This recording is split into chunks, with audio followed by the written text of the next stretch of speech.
Okay, so now I'm removing the ball joint mounting bolts on the lower control arm, the lower ball joint. So that gives us 2 out.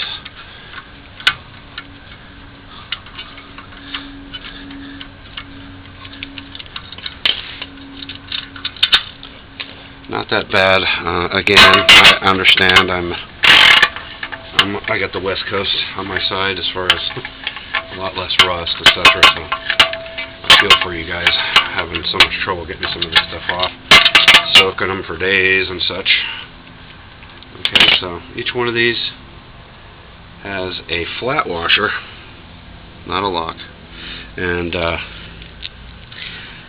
there's all 4. And I keep them all in a spot over here. It's actually just a Dixie plate, paper plate, to keep everything that I'm pulling off in order. What I did the first time I started doing this stuff is to put everything in numbered, like a corrugated, not a corrugated, but a sectional box, like a screws and bolts and stuff like that. I have a larger one. I got it at Big Lots, McFrugal's, Pick and Save, whatever you call it near you. And it was like $12. Best investment. You know, separated the plugs into which plug hole they came out of and such, like things like that. So I do the same thing with the bolts at times. Okay, so now I've got the ball joint separated as far as the bolts, and there's a slot right here that you actually can stick something in there to separate the ball joint from the backing plate. So which is joined by the upper knuckle that goes to the upper ball joint, holds onto the backing plate, and then the lower one as well. It's all one big piece that joins these two, actually. So that's why there's certain tricks like ball joint spacers and stuff to separate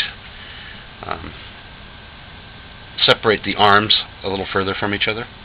Okay, so now I've got that separated. Like I said, you just want to be careful not to smash anything. I'm kind of surprised how much rust is on this one after having just installed it, but I want to be careful with this steering stop as well.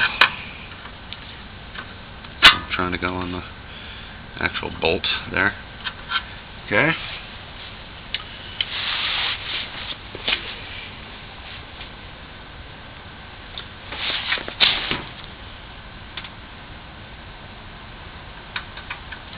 This side has a tab as well. Stick in there and pop it off. Okay, now we've got the, for sure, I know the ball joint is free. Okay, so what I can do from here is actually, can only get so much play because there's tension in the control arm bushings and such. They're going to keep you from just swinging the lower arm out of the way. You'd have to, and I don't want to screw with that. I don't want to screw with the alignment, etc. too much.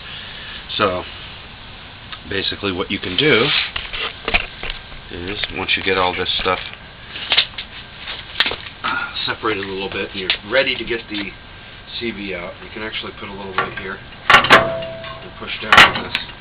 And I pushed down and then pried a piece of 2x4 between the lower arm and the upper arm, and kept that separated so that I could pull the CV axle end out of here. And that's pretty much the hardest, the most difficult part once you get it separated from the differential flange, is getting this all the way out of its housing so that you can pull it out. It seems to get bound up towards the end when you're trying to get this larger portion right here over the control arm.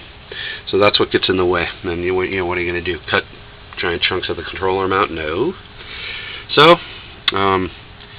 anxious to see, once I get these torn apart, what they're looking like. I'll be back in a minute once I get this separated, and to show how to knock out the studs that actually are holding the diff flange and CV end flange together. And that's what holds everyone up the most. So